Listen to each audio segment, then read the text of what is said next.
What is up, guys? This is Thomas A. Messin, and today I'm going to review the Samsung Galaxy S3. I had this phone for a while. Let's see if it's still the best phone out. Now, today I'm going to be reviewing it, and then in a later video, I'm going to do a collab video with my good friend Techmaster2208. So check him out. I'll have a link in the description. So first, we're going to look over the overall design. Okay, so we're going to look over the overall design of the phone, everything that you need to know about the phone, how to use it, just all the buttons and little things that you need to know. So here is the phone. This is the Pebble Blue version. You can also get it in white, red, and black. The black version actually looks really cool. I have the Verizon model. It's the SCH i535, and the screen is really shiny. It just looks really cool. But let's get to it. First of all, we're going to look over to the left of the phone. It is the volume rocker. So here it is. It's on the left side, and it's nothing too special, just the volume rocker. I do like the streak of blue all the way down the phone. It makes it look really nice, and you get nice solid loud clicks when you press on the volume rocker, which I do like. It's very high quality design on this phone. On the bottom we have the USB connector. It is a mini type USB. I do find that when you charge the phone, it charges it really fast, and I'm saying an hour and your phone is fully charged. It's just a very fast. There was the microphone, and to the right of the phone you have the power button, and it has a nice little power logo, and you have another blue streak going all the way down the phone. It's a very shiny phone, very glossy. It actually doesn't collect too much fingerprints. Actually, as you can see, there's really no fingerprints at all on the back or the front. On the top we have our 3.5mm head jack for headphones. We have the mic there, and then we have a little slot to take off the back part. I'll show you that in a little bit. We have our little flash here, and I do find that it is better and brighter than the iPhone 5, which is pretty good. And then we have our 8-megapixel camera, shoots 1080p video and stunning pictures, just about the same as the iPhone 5.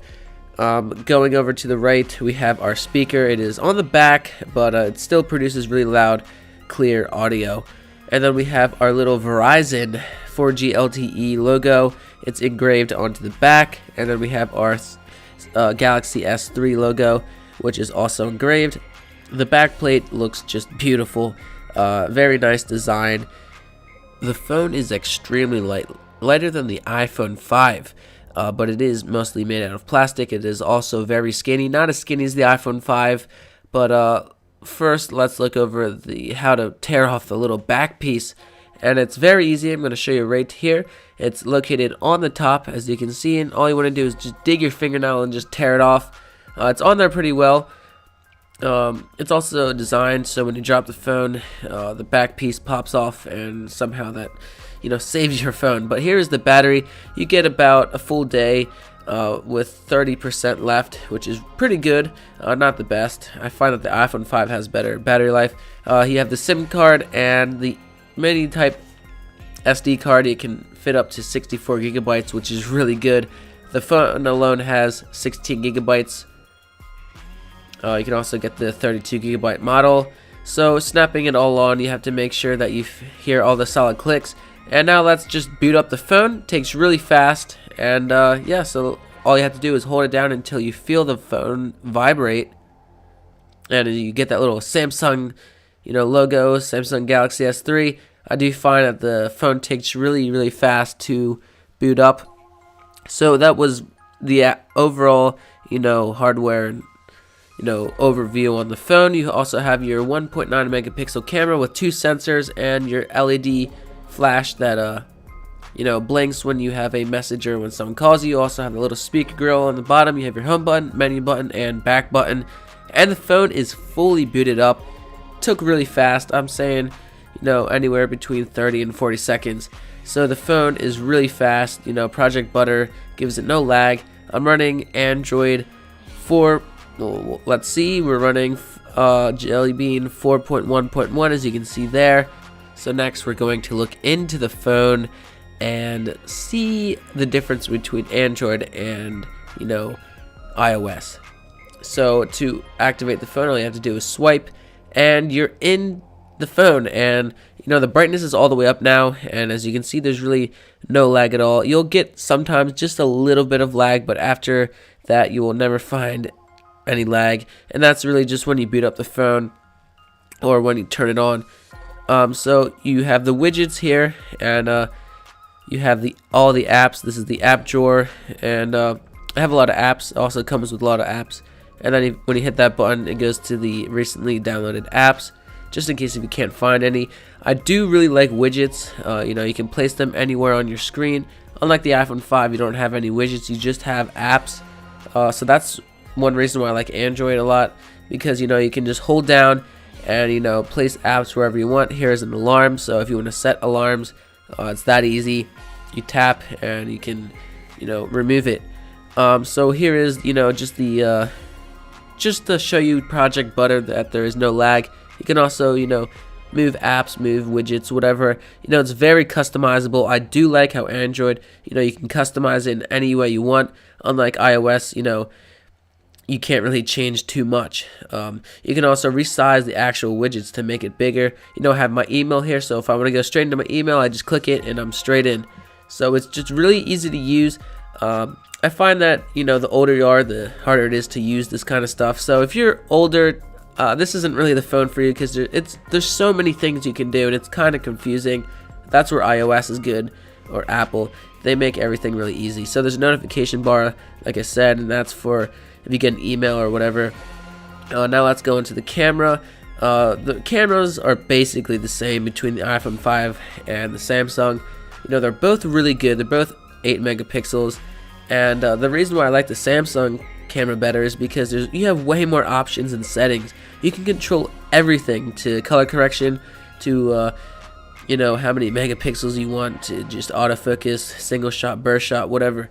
It's all here. You can make different color corrections. You can also do this with when you make videos, so you can make your videos look really cool. You have your HDR, you have smile. There's just so many different things. You can have flash, turn on, off, obviously. Now I'm just gonna pull up the music, and here is the music. Right now I'm gonna swipe it, but it doesn't work because, you know, you're not really supposed to take a screenshot of music.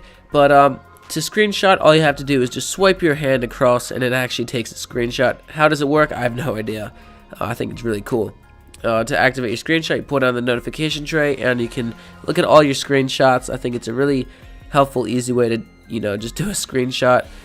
So opening up my messages here, really cool features. If you're, you know, messaging someone and you hold up to your ear, it automatically calls them.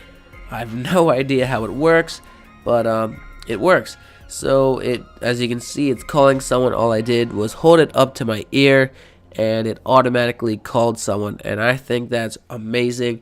You know, the features on this phone are just incredible. To go to motion, all you do is go to your settings, go to motion, and you know, just read them, activate them, and it tells you how to use it, and I think it's just really cool. You can hold down an app, and when you tilt the phone, it moves all the pages. Also, that's really cool. There's a lot of different things you can do with this phone that you can't do on the iPhone. So now I'm just going to show you a little bit of gameplay, and we're just going to go to Subway Surfer, and you know, it's not the most graphic intense game, but it just shows you how it can run. You know, there's no lag at all. It runs any game, you know, really good. If you know what Nova 7 is, hopefully that's the right game. Nova 7, it's a war game, kind of looks like Halo. It runs it perfectly, runs Dead Trigger perfectly. That's a zombie game. The screen on this phone is really, you know, amazing. It is a OLED display, which means when there's a black pixel, the pixel does not light up at all. So you get a true black, it's a true black color. It just doesn't light up. And what that does is it saves battery, plus it makes your blacks look that much better. So here is Subway Surfers, just to show you that there is no lag. You know, it runs the game perfectly. It's really good. So the Samsung Galaxy S3 is a very good gaming device. It also is just all around a great phone. I really do like it. My brother has the iPhone 5. You know, I've used it a couple of times, and you know, they're basically the same exact phone. Just one's Android, one's Apple. They're both really fast. They're both, you know, good at what they do. And all around, it's just a great phone. So if you're really trying to figure out which phone is better, iPhone 5 or Samsung Galaxy S3, you have to ask yourself, do you like a phone that gives you a lot of features, that is, you know, customizable, kind of hard to use, or that is the Samsung? Or do you like a really simple phone that's fast and just, you know, all around very simple? That will be the iPhone 5. So that's all you have to ask yourself. Right now I'm going to, you know, show you the speakers on this phone. Kind of hard to test.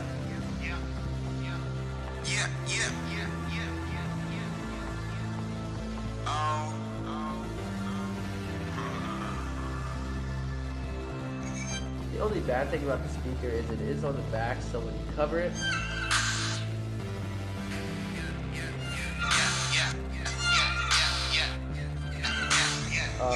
so that wasn't the best test to show you because you are listening to this video through a speaker, so it's impossible to hear how good the speakers are, but they are very good. You know, if you're playing the phone in a car, everyone will be able to hear it fine. So that is the full review on the Samsung Galaxy S3. Yes, I missed a ton of stuff. I'm very sorry. I'll probably add it in the description. But this is also a Samsung versus the iPhone 5. So if you guys like this video, please give it a thumbs up and subscribe. Okay, see you next time.